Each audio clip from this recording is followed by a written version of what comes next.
Right, welcome back. Today I have Rebecca Zucker joining me. Growth requires both vision and action. Rebecca's clients rely on her intelligence, pragmatism, and unwavering professionalism to demystify the process of growth and achieve their goals. As an expert in executive coaching, as well as leadership and career development, Rebecca coaches senior leaders across the globe, including C-level executives. Rebecca's clients include Amazon, BNP Paribas, Clorox, DocuSign, Dropbox, eBay, Expedia, First Republic Bank, Genentech, Google, the Irvine Foundation, Lending Club, Norwest Venture Partners, Nielsen, Morrison Foerster, the Skoll Foundation, and Stanford's Distinguished Careers Institute, among many other organizations. She's conducted hundreds of hours of workshops on leadership, career development, and is a contributed to the Harvard Business Review and Forbes.com, and is frequently quoted in the press on career and leadership issues. Rebecca graduated as valedictorian from the Leonard N. Stern School of Business at NYU, and later received her MBA from Stanford. She then worked as an investment banker for Goldman Sachs in New York and had leadership positions at Disney EA in Paris and Robertson Stevens. She received her coaching and training certification from the Coaches Training Institute and from Minds at Work. Rebecca, welcome. Thank you so much for joining us today. Thank you for having me. So today we're going to be talking about something that you write about quite a bit, which is overwhelm. And, usually overwhelm at work, but also today, overwhelm in this crisis is, I think it's an even more relevant topic. So what is overwhelm? I mean, I know we all use the word, but what actually is it and why is it a big deal right now? Yes. Well, overwhelm is basically when we are experiencing something that is greater than our ability to process it in the given moment. And that can be an emotion like fear or anxiety or anger or even joy, or in the context of work, being inundated or overcome or feel like you're drowning in a massive task or a large quantity of tasks relative to the resources you have available to do it, which include our own personal resources, our cognitive resources, our emotional resources, and physical resources. Awesome. So when did, everybody's always saying it. They're always saying, oh, I'm overwhelmed. I know I say that quite a bit. When did that become what people say and, pretty much the norm? Right. Well, overwhelm is not new. Overwhelm has been around as long as the human race. And, as technology has progressed, which is it's designed to make us all more productive, it has really increased expectations, I would say, at an even faster rate. And that's part of what is so overwhelming for people. I would say overwhelm really became part of the norm with the start of the internet. And so that's about 25 years ago. And while the internet was around before the mid-90s, it was really then that it became more widely accepted. And the amount of information that the average manager needs to process in their day-to-day work has since quadrupled. So that's another aspect of overwhelm, is just the amount that's coming at us in the way of information. And now, obviously, with our public health situation, there's a lot of information coming at us, and that can be overwhelming as well. But just as hospitals have a fixed capacity, so do we as human beings, and there are only 24 hours in a day. And so I think what's going to need to happen in the workplace right now, since everybody is making adjustments, we're working from home, and for some of us, that's not new, but for a lot of us, it is. And people may have a situation that is not very conducive to being productive. So not only are we going to need to flatten the curve to address the public health situation, but we're going to need to flatten the curve, I think, on expectations during the period to help people manage the overwhelm and be as productive as they can be. Wow. So do you think it's technology that's to blame for why we're so overwhelmed, or partially to blame?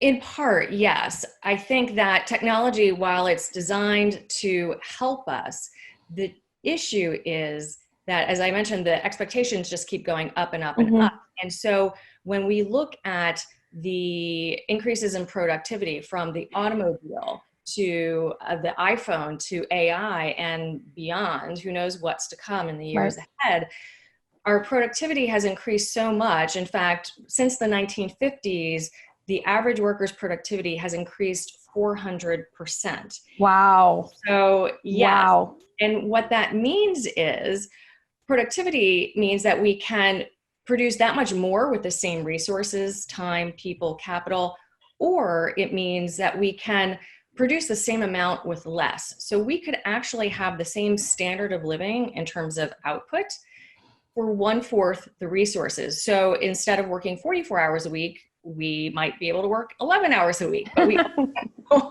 that things have not moved in that direction, that expectations have been going up and up and up, and sort of escalating at a faster pace than the technology almost, or at least it feels that way to a lot of people. And I know with my clients, they are really struggling to keep up. And these are very smart, accomplished people who are conscientious, who want to do a good job. They're committed to their jobs and their careers.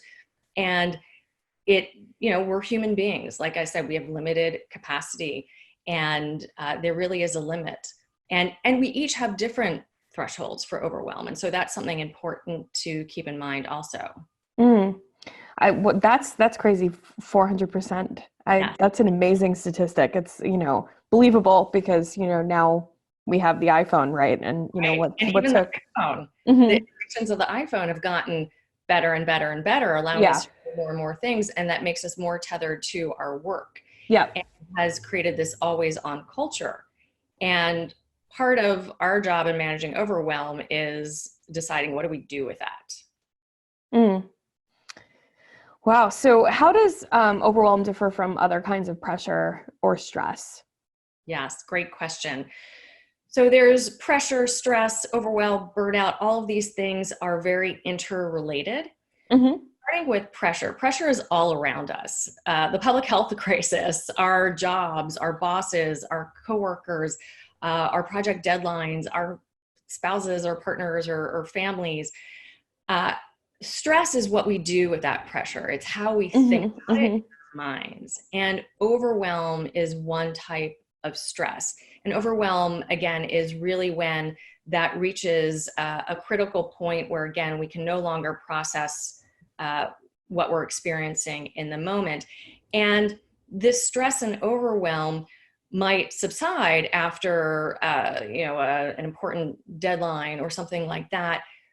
But when it's sustained and chronic and not managed properly, it can result in burnout. And there's a real cost to that at an individual level, at an organizational level, and at a societal level. And, burnout in particular is the leading cause of turnover within organizations. It accounts for 50% of turnover in US organizations, and that's substantial. Yeah. So what's the impact? We're talking about burnout and we're talking about turnover and all of that. What's the impact on us personally when we're overwhelmed? Right. So there are a few different impacts. There's an emotional impact, there's a cognitive impact, and there's a physical impact. So emotionally, we may experience what's called emotional flooding. And again, it's the concept of we are not able to process what we are experiencing in the present moment. And so we feel overwhelmed. And again, that might be some type of emotion like fear or anxiety or something like that. And that feeling of overwhelm can trigger our amygdala in our brain, which is the 24/7 alarm center. The brain perceives it essentially as a threat, and our brain cannot distinguish between a psychological threat and a physical threat.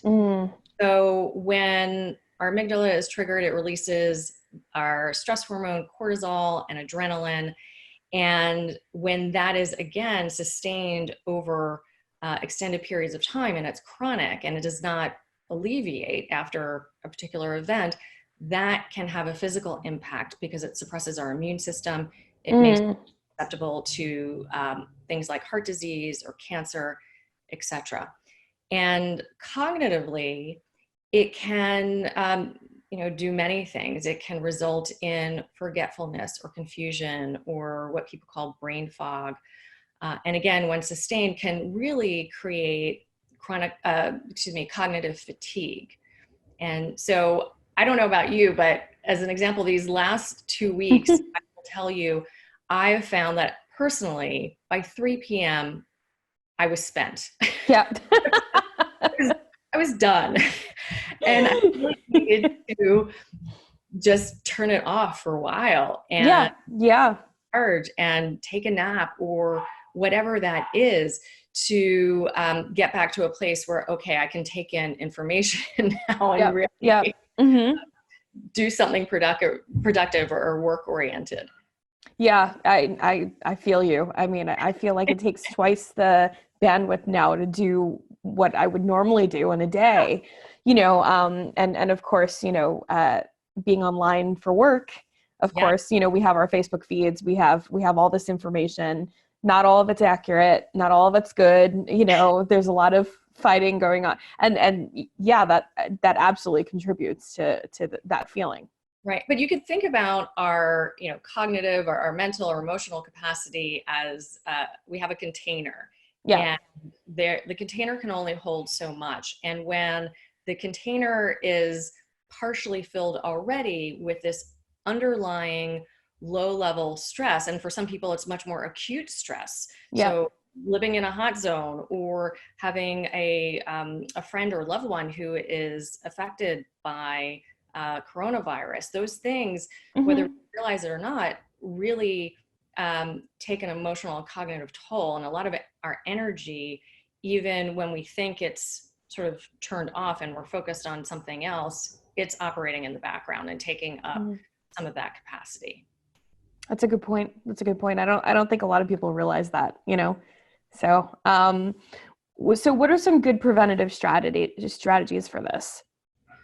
Well, I think in terms of the public health situation, there are a lot of things that you can do just in terms of self-care. So taking a break when you need it, that type of thing, making sure you're getting enough sleep. But in terms of, work, which it's interesting, just as an aside, everyone is calling this now the new normal. For me, it's the new normal, because before that, there was the new normal of just overwhelm at work to start with.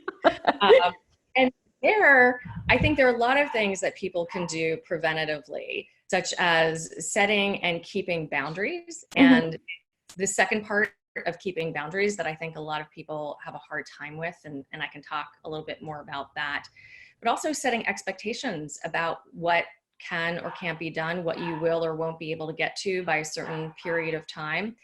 And basically challenging our own perfectionism. When is good enough? Because when we try to be perfect or make our work product perfect, what we're essentially doing, first of all, it's more about a fear of failure than anything. And I'll get to that when we talk about challenging assumptions. But when we are when we are in perfectionist mode, we're creating more work for ourselves and for other people. And it can often lead to procrastination, which can lead to more overwhelm as things build up. Just to challenge the perfectionism, how good does something really need to be? And, outsourcing or delegating where you can. And that's also about letting go of control. Yeah. I find another good preemptive strategy is to time box or focus on single tasking. So this is booking a particular period of time to do just one thing. And you will be able to get more traction on that thing and get it done that much sooner and get it off your plate, which can help mitigate or reduce feelings of overwhelm.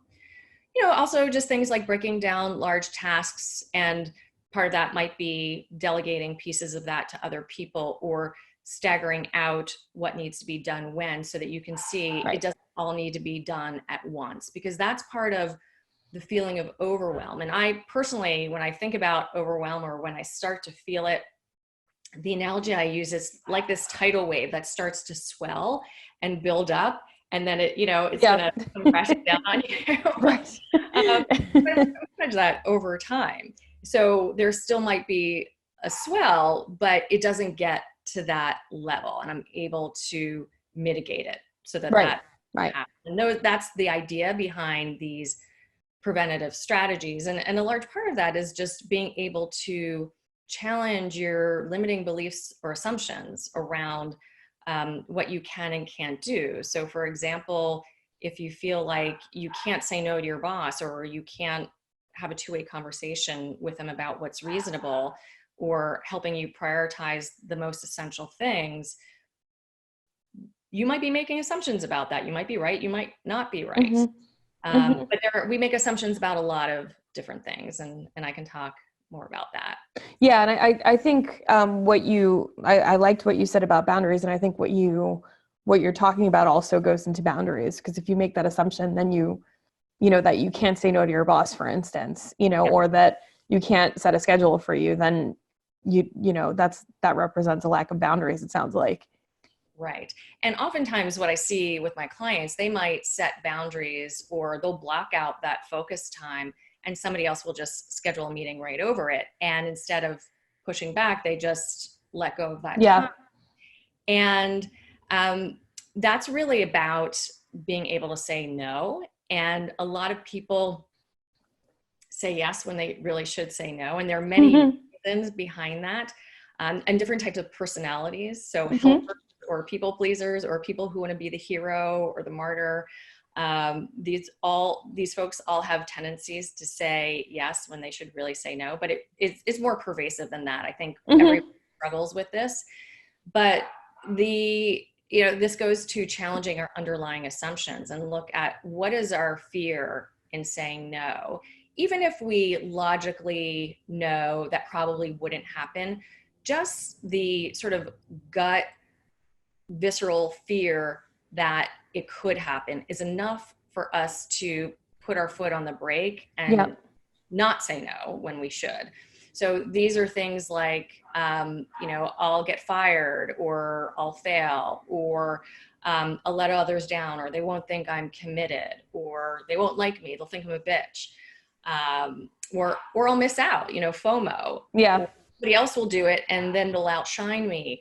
I'll look bad, or I won't be important anymore. These are all very basic, almost primal fears that we all have. And so one is just to really sort of dig in a little bit, or dig down to get at what is your fear. And these are things, like I said, that we all have. We might be embarrassed to say them out loud, at them ourselves. But one, just knowing that we all have them can maybe give people comfort. Right. And if you're able to just acknowledge what it is for yourself, then you can start to address it. Awesome. So how can we debunk the limiting beliefs that keep us overwhelmed? You just talked about quite a few of them, and I think that's a really interesting topic for now and for always. Yes. Well, this is where a coach can definitely be helpful in having that external perspective and somebody to sort of challenge you and probe a bit. But this is something you could still do on your own.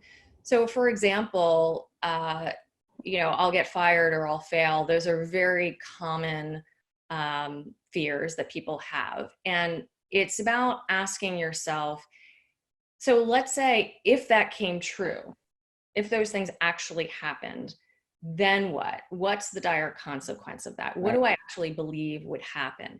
And these are really the core of the limiting beliefs, are about the consequences of those things. Because oftentimes with things like fear of failure, people have an implicit belief or assumption that if I fail or I'm fired, I wouldn't be able to recover from it. Or if one person thinks I'm a failure, then everybody thinks I'm a failure. Yeah. And being able to really test those assumptions or beliefs in a safe way. So for example, it's not a safe test or experiment of to test that assumption by saying, let me get fired so I'll be able to see if I can recover from it. You don't want to do that, right? But what you can do is talk to people. So a safe test is things like talking to people or reading about other people. I've had clients talk to people they respect, could be someone in their company, someone in their field, or not. It could be someone they know personally and just think highly of, and ask them about the role, their experience with failure and the role that that's played in their careers. And I had one client who I remember, she asked her husband about this, and I loved his answer. He said, first of all, if I fail, I work with a big team. So it's not just on me. It's not a statement about me or am or how good or smart I am. It's a team effort. And if I do fail, I have a 20 plus, year career full of successes. So this is not going to define my entire career. I love that. Yeah. Yeah. So that's a great answer. Yeah. Part of the purpose or the benefit in talking to other people is by virtue of the fact that they're different people, they have different views of the world. And so that can help expand our perspective, how we're looking at this. Because when we're feeling overwhelmed and feeling stuck in it, it's typically because we have a very sort of fixed or constrained view of the world and our place in it. Like, I have to say yes. Yeah. Whatever that might be. And so broadening that, sort of getting some space, allows us to look at our, at our assumptions and our beliefs. And that distance gives us more choice in how we operate, and we can actually try something new. Yeah. Yeah. That's awesome. I love that. I love, the perspective of, well, if I fail, I had, here are all my successes. Right. Which is hard to do in the moment, but it does, it gives you that immediate distance of like, right. Here are all the times I didn't fail. So, that's right. great. And it was interesting because I remember she asked a good friend of hers also, and her friend shared an experience where she royally screwed up. And it was one of these things that you would have thought it would be a career limiting thing.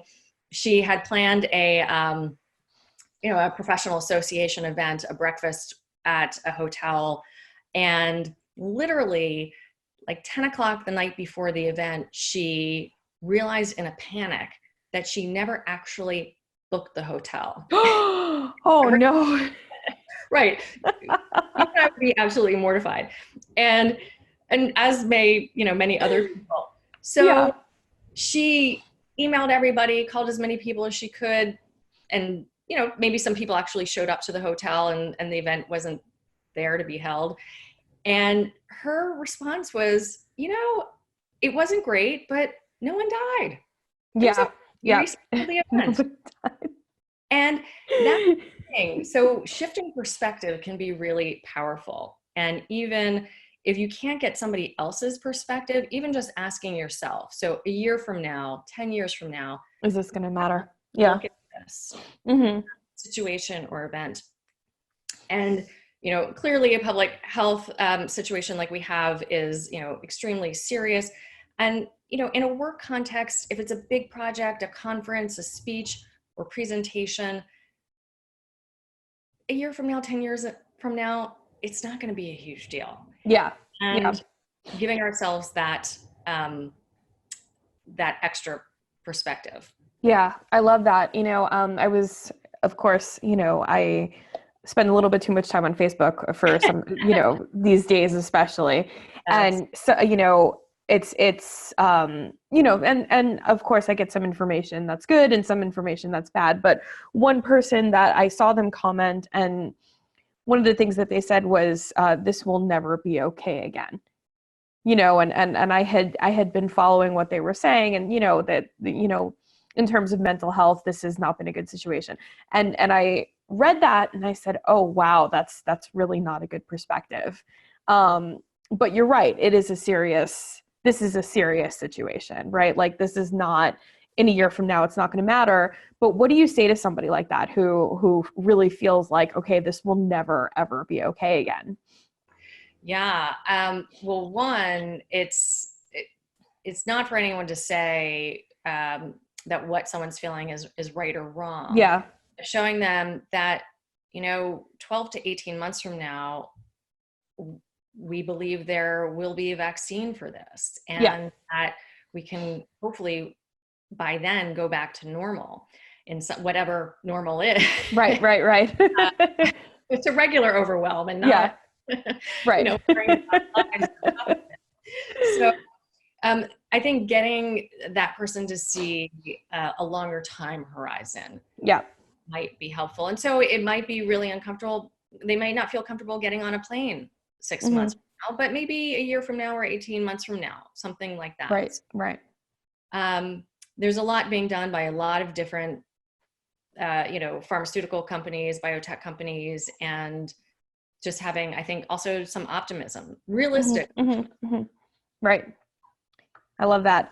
So in that vein, how can we help each other? How can we, when we see somebody who's overwhelmed, how can we help them either not feel so overwhelmed or sort of have the perspective? What would you recommend? Great question.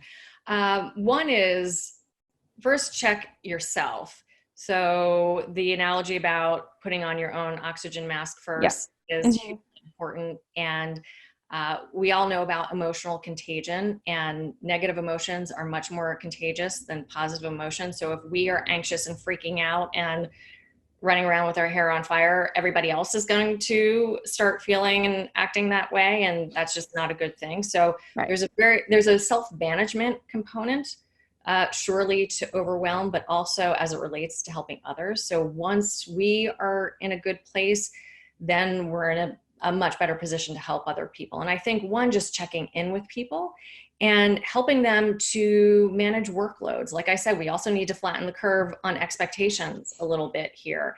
I was talking with the head of HR at an organization we work with, and she said, she has grown kids out of the house. She said, you have people like me who are 100% productive at home, and then you have other folks with small kids who are 40% productive. And so making sure the workload is balanced, and also that the people who are 100% productive aren't feeling overburdened or that they're at risk for burning out. But I think also just recognizing the outward signs of overwhelm. And there are clearly inward indicators of overwhelm, but we may not see somebody else's blood pressure rising or temperature rising, but we can see things like frantic or frenzied behavior, or missing deadlines, or even poor eating habits, or getting impatient or short and snippy with people. Those might be indicators that somebody is feeling overwhelmed. And just to kind of get them to pause for a moment and check in, hey, here's what I've noticed, and just gently hold the mirror up to them and give feedback about what you're seeing. And the thing is to provide the safety for them to share with you what's really going on for them. We may have absolutely no idea. It may be something about a home situation. It might be, again, about a friend or colleague they care about who is affected by the virus. And just asking them some good coaching questions like, what do you need right now? What type of support would be helpful? How can I help? Those types of questions. And I think just the reaching out and letting other people know that you care and are there to help them can be huge in helping them just take, a deep breath. Excellent. Excellent. How can people get in touch with you? Yes. So people can follow me on Twitter at RS, as in Susan, Zucker, Zucker. And they can also download my article on Overwhelm at nextsteppartners.com/overwhelm. Great. Any parting thoughts for those of us that are overwhelmed? I would say, do what you need to do to take care of yourself. That is absolutely number one, particularly now. Excellent. Thank you so much for joining me. I really appreciate it. Good talking to you. You too.